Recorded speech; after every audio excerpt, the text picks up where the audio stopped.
High welcome to घरे बाइरे सुस्मिता। आमी हाजिर होच्छी नतून एक रेसिपि निये। एटा हच्छे छोलार डाल, निरामिष छोलार डाल। तोमरा अवश्यई पुरो भिडियोटा देखो, भालो लागबे एबं ट्राई करो। देखो आमी एखाने निये निয়েছি 300 ग्राम छोलार डाल।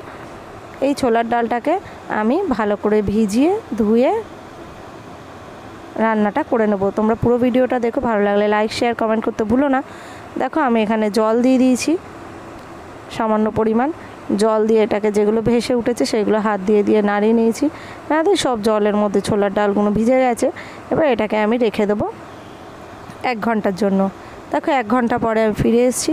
আমার সেই ছোলার ডালটা কতটা ভিজে গেছে এবং ফুলে গেছে, অনেকটাই নরম হয়ে গেছে, বুঝতেই পারছো। আমি এটাকে ভালো করে জলে ধুয়ে জলটা ঝাড়িয়ে নিয়েছি। এবার এটা আমি দিয়ে দেবো প্রেশার কুকারের মধ্যে। এই যে নিয়ে নিয়েছি আমি প্রেশার কুকারের মধ্যে আমি ছোলার ডালটা দিয়ে দিয়েছি। এবার ছোলার ডালটা দিয়ে দিয়েছি এবং এর মধ্যে ওই পরিমাণ মতনই জল দেবো, খুব একটা জল দেবো না।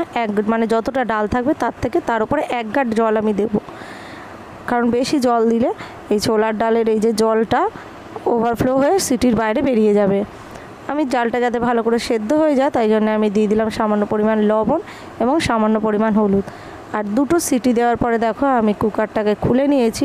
কুকারটা কিন্তু সিটিটা হয়ে যাওয়ার পরে আমি হাওয়াটা বের করে দিইনি, ওর মধ্যেই রেখেছিলাম। এবং তারপরে আমি খুলে দেখলাম, দেখো অনেকটাই সেদ্ধ হয়ে গেছে, ছোলার ডালটা পুরো ঘেটে যায়নি। এই পর্যায়ের পর আমি নিয়ে নিয়েছি কড়াতে দিয়ে দিয়েছি রিফাইন তেল। এই রিফাইন তেলের মধ্যেই আমি দিয়ে দিলাম ব্যবহৃত জিরে, গোটা জিরে, এটা সবার বাড়িতেই থাকে। আর এখানে দেখো টমেটো, কাঁচা লঙ্কা, ছোটো এলাচ, একটু দারচিনি আর কটা শুকনো লঙ্কা নিয়ে নিয়েছি, আর তেজপাতাও নিয়ে নিয়েছিলাম আমি। এখানে আমি গোটা জিরের পরে ওই 5টা ছোটো এলাচ একটু ফাটিয়ে নিয়েছি যাতে না ফাটে। কড়ার মধ্যে দিয়ে দিলাম সামান্য দারচিনি এবং কয়েকটা শুকনো লঙ্কা জাস্ট টেস্টের জন্য, আর দিয়ে দিয়েছি এখানে তেজপাতা। ফোড়নটা আমি একটুখানি নাড়াচাড়া করে নিয়ে এখানে দেখো টমেটোটা কুচিয়ে রেখেছিলাম, টমেটোটাও আমি দিয়ে দিলাম। এটাকে ভালো করে নাড়িয়ে চাড়িয়ে একটু কষা কষা করে নেব। এই পর্যায়ের পরেই কিন্তু আমি দিয়ে দিলাম এখানে আদা বাটাটাও সামান্য দেব। এটা যেহেতু নিরামিষ সেই জন্য এতে আমি পেঁয়াজ রসুন কোনো কিছু ব্যবহার করব না। এটা খেতে অপূর্ব হয়েছিল, তোমরা অবশ্যই ট্রাই করো। এটা লুচি, রুটি, পরোটা সব কিছুর সাথেই ভালো লাগবে। এটা আমি রাত্রিবেলা ডিনারে করেছিলাম। দেখো এই যখন আমার কষানো হয়ে গেছে তারপরে আমি ছোলার ডালটা দিয়ে দিয়েছি প্রেশার কুকার দিয়ে ঢেলে। এর মধ্যে যেহেতু লবণ দেওয়া ছিল তাই জন্য এতে সামান্য পরিমাণ লবণ, একটু হলুদ, একটু গরম মশলার গুঁড়ো আমি দিয়ে দিলাম। আর এইটা দেখতে পাচ্ছ এটা হচ্ছে গুড়টাকে আমি একটু জলের মধ্যে গুলে রেখেছিলাম। আমি এতে চিনি ব্যবহার করব না, করব গুড়। দেখো গুড়টা আমি দিয়ে দিলাম।